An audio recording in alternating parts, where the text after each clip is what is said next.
नमस्कार साथियों, स्वागत है आपका अपने चैनल स्टार ऑनलाइन स्टडी में। और आज हम एक राजस्थान की कला संस्कृति के बारे में एक महत्वपूर्ण टॉपिक के बारे में बात करेंगे। साथियों, राजस्थानी संस्कृति कला संस्कृति के अंदर एक जो हमारा टॉपिक रहता है राजस्थान की हस्तकला। यानी हस्तकला के अंदर हम देखेंगे जो राजस्थानी हैंडीक्राफ्ट का काम है उसमें देखेंगे कि क्राफ्ट का काम किस किस में होता है और इसमें किन किन चीज़ों को शामिल किया गया है उसके बारे में हम इस वीडियो में डिस्कस करेंगे। और साथियों, इसमें हम जो जीआई टैग मिले हैं उनके बारे में भी चर्चा करेंगे और प्रसिद्ध जो हैंडीक्राफ्ट के बारे में जो जो महत्वपूर्ण है विषय है, जो टॉपिक है, जो ऑब्जेक्ट है उसके बारे में डिस्कशन करेंगे। तो चलिए हम वीडियो शुरू करते हैं। सबसे पहले हमारी बात आती है राजस्थान हस्तकला।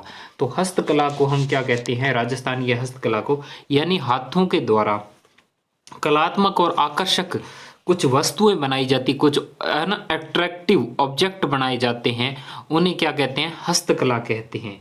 अब बात आती है हस्तकला को इंग्लिश में कहती है हैंडीक्राफ्ट, यानी क्राफ्ट का जो काम करते हैं।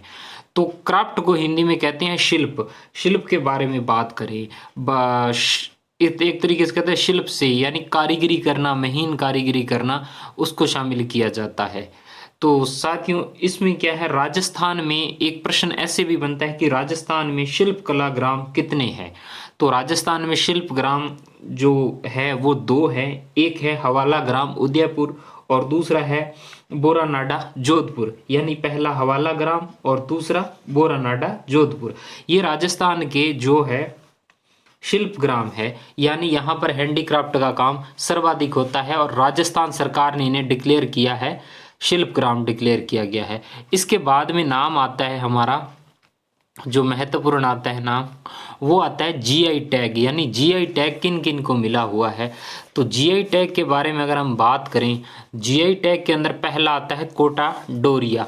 ये कोटा डोरिया है, बिल्कुल आप देख सकते हो कोटा डोरिया के अंदर जीआई टैग मिला हुआ है। जीआई टैग का मतलब होता है जियोग्राफिकल, है ना, इंडिकेशन, यानी किसी भी भौगोलिक क्षेत्र के द्वारा संकेत, किसी भी विशेष वस्तु को संकेत दिया गया यानी वहाँ की पहचान दी गई है, तो उसको हम इसमें शामिल करते हैं। तो पहला आता है कोटा डोरिया। कोटा डोरिया को जीआई टैग मिला हुआ है जो कि प्रसिद्ध है।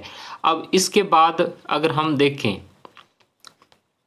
जो प्रसिद्ध प्रसिद्ध हैं उनके बारे में हम डिस्कशन करते हैं। अगला है ब्लू पोट्री।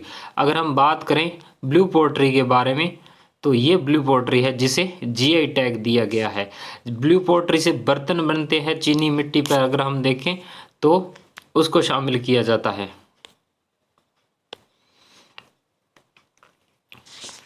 ब्लू पोट्री के बारे में अगर हम बात करें, ब्लू पोट्री में इनको शामिल किया जाता है। इस विभिन्न प्रकार के बर्तन है ये जो आप देख सकते हो, इन बर्तनों को बनाने के लिए या सजावट के सामान में ब्लू पोट्री का काम है। इसे भी जीआई टैग मिला हुआ है, यानी जियोग्राफिकल इंडिकेशंस, भौगोलिक सांकेतिक चीज़ मिला हुआ है।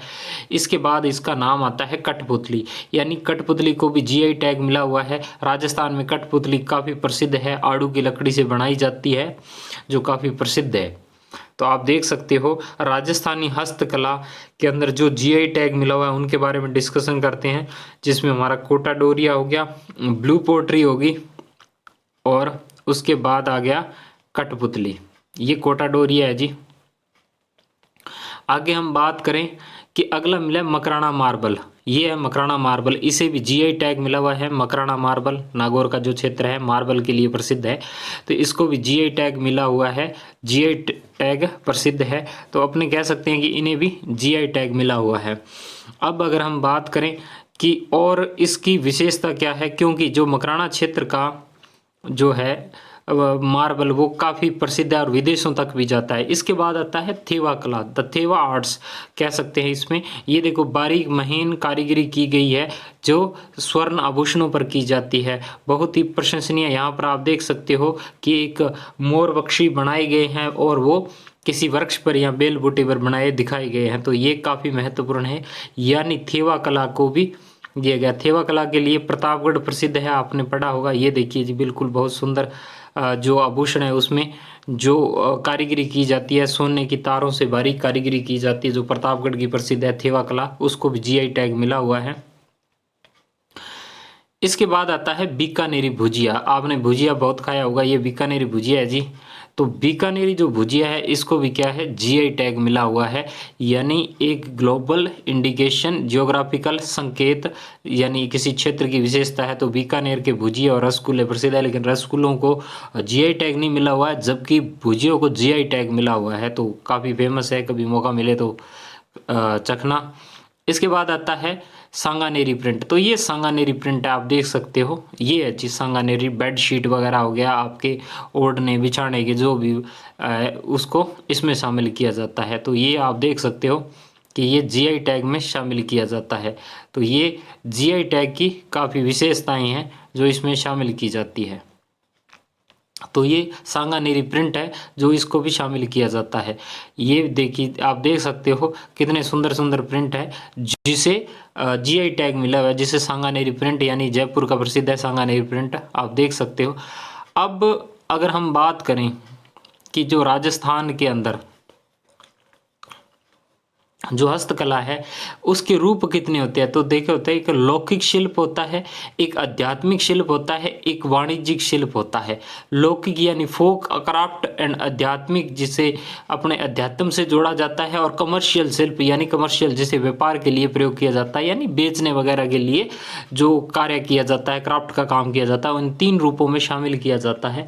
अब इसकी क्या स्पेशलिटी क्या है, यानी जो हस्तकला है इसके अंदर खासियत क्या है, तो आप पता है कि जिस प्रकार के आभूषण बनते हैं या क्राफ्ट का काम होता है, तो ये क्या है, विदेशी मुद्रा प्राप्त करने का एक बहुत बड़ा साधन है। क्योंकि विदेशी आते हैं तो भारत में जब भ्रमण करने के लिए आते हैं तो वो भारत से विभिन्न प्रकार के हैंडीक्राफ्ट की जो चीज़ें हैं उन्हें खरीदते हैं, जैसे कठपुतली हो गया, ब्लू पोट्री हो गया, ऐसे विभिन्न प्रकार की चीज़ें बनती है जिनके बारे में बात करेंगे। मीनाकारी हो गया, इनके बारे में डिस्कशन करते हैं।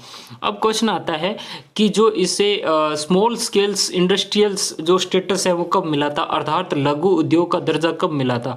तो जो लघु उद्योग का दर्जा इन्हें मिला था वो मिला था इन्हें 1992 में, और दिया किसने था, राजस्थान सरकार ने। ध्यान रखना, ये राजस्थान सरकार ने इन्हें लघु उद्योग का दर्जा दिया है। तो ये लघु उद्योग का दर्जा किसने दिया है, राजस्थान गवर्नमेंट ने दिया था। कब दिया था, 1992 में दिया था। तो आपने ध्यान रखना है, प्रश्न एक यहाँ से बनेगा कि राजस्थान में हस्तकला को लघु उद्योग का दर्जा कब दिया गया था, 1992 में, और किसने दिया था, राजस्थान सरकार ने। अब होता क्या है, जिस प्रकार ये सुंदर सुंदर आप चित्र देख रहे हो, इससे क्या रचनात्मक और सृजनात्मकता का समावेश होता है, ये इसकी विशेषता है।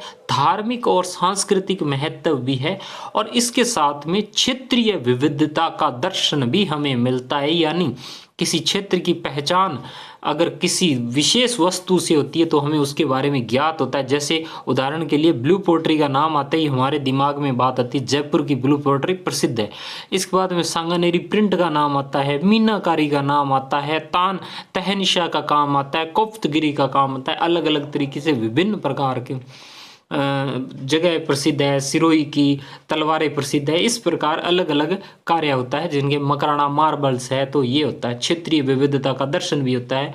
और जो हमारे रूढ़िवादी, अगर हम बने परंपरावादी कारीगरों का सांस्कृतिक पहचान मिलती है। अगर हम भुजिया की बात करें तो भुजिया बीकानेर का ही क्यों प्रसिद्ध होता है, क्योंकि यहाँ जो बनाने वाले हैं उनके पास विशेषता है, स्पेशलिटी रखते हैं बनाने के अंदर।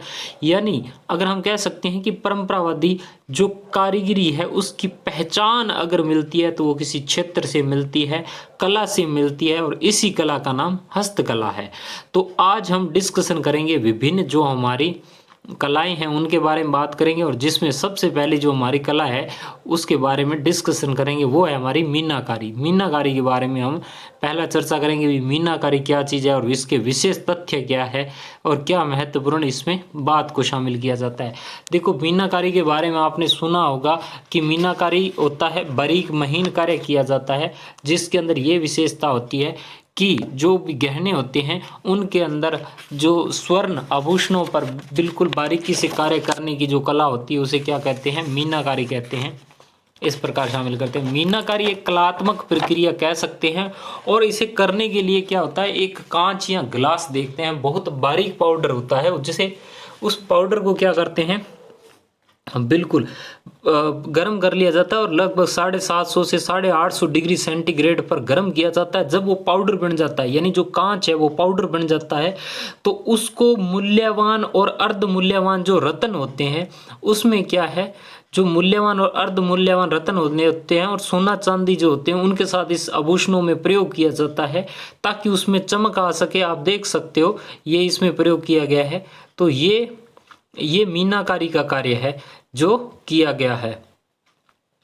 अब बात आती है इसके अंदर, मीनाकारी के अंदर आप देख सकते हैं विभिन्न प्रकार की, ये देखिए जैसे लालटेन है और इसमें कितनी बारीक कारीगरी की है, ये मीनाकारी का कार्य है।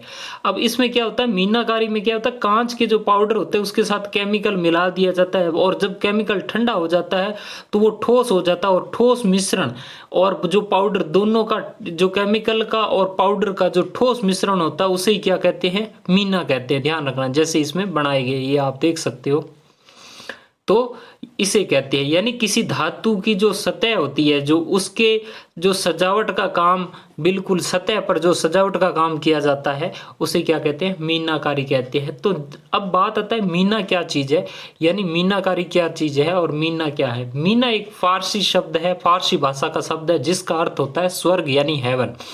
हम ऐसे भी कह सकते हैं स्वर्ग का जो रंग होता है नीला, तो उसे भी कह सकते हैं। अब मीनाकारी जो मूल रूप से जो आई है वो ईरान से आई थी और ईरान से भारत में मुगल लेके आए थे और मुगलों के दरबार में आमेर के संबंध अच्छे थे और आमेर के अंदर जो राजा थे मिर्जा राजा मान सिंह, वो लाहौर से कुशल कारीगरों को लेके आए थे मीनाकारी को। तो अगर आपसे पूछे कि मीनाकारी को राजस्थान में लाने का श्रेय किसे जाता है, तो वो मिर्जा राजा मान सिंह को जाता है जो कि अकबर के विश्वास पात्र थे। तो जब आमेर के जो राजा थे वो लाहौर से कुशल कारीगरों को लेके आए थे, लेकिन मूल रूप से ये ईरान की कला थी। 16वीं शताब्दी में ये क्या होती है, मान सिंह क्या करते हैं, लाहौर जाते हैं और वहां से इसको लेके आते हैं। मीनाकारी की अगर आपसे पूछे कि प्रशंसक और संरक्षक कौन सा राजा माना जाता है, तो ये थोड़ा सा महत्वपूर्ण आ जाता है। लाने वाले तो मान सिंह थे, लेकिन प्रशंसक और संरक्षक यानी उसे प्रोटेक्शन देने वाला और उसके फैन कौन थे, वो थे सवाई जय सिंह। अब यहाँ जय सिंह भी दो है, तो जो जय सिंह सेकंड है ना, वो इन्हें संरक्षण देने वाले और इसके काफी बड़े प्रशंसक माने जाते हैं मीनाकारी के। तो मीनाकारी जो हस्तकला है उसके संरक्षक और प्रशंसक सवाई जय सिंह द्वितीय को माना जाता है। और जो मीनाकारी पर फिनिशिंग लाई जाती है, जैसे इसमें फिनिशिंग लाई गई है, ये चमक लाई गई है, इसको चमक लाने वाले जो होते हैं कारीगर उनको क्या कहते हैं, मंझाई कहते हैं। मंझाई क्या कहते हैं, मंझाई कहते हैं। जो फिनिशिंग लेके आते हैं, चमक लेके आते हैं, उन्हें क्या कहते हैं, मंझाई कहते हैं। तो ये भी ध्यान रखना, आरएस में ऐसे प्रश्न पूछे जाते हैं। इसके बाद बात की जाती है कि मीनाकारी का कार्य सर्वाधिक किस जगह पे होता है।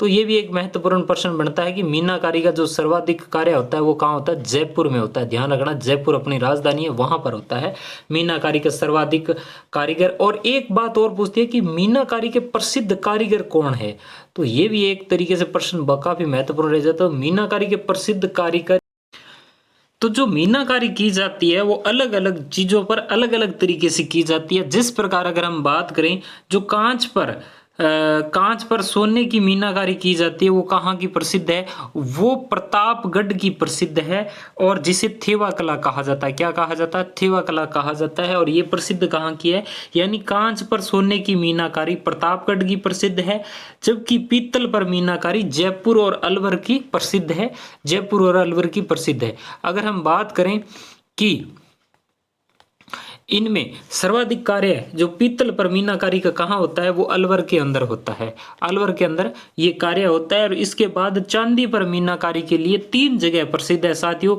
एक तो उदयपुर है, एक बीकानेर है, एक नाथद्वारा है जो इसके लिए प्रसिद्ध है। तो ये हमारा जो राजस्थान की हस्तकला के अंदर हमारा जो पहली हस्तकला है मीनाकारी के बारे में हमने चर्चा की और जीआई टैग के बारे में बात की। और इससे अगली नेक्स्ट वीडियो में हम जो राजस्थान की दूसरी है थेवा कला, बादला, कुंदन, तहनिशा, कोफ्तागिरी, उसके बारे में डिस्कशन करेंगे। तो अगली वीडियो जरूर देखना। अगर आप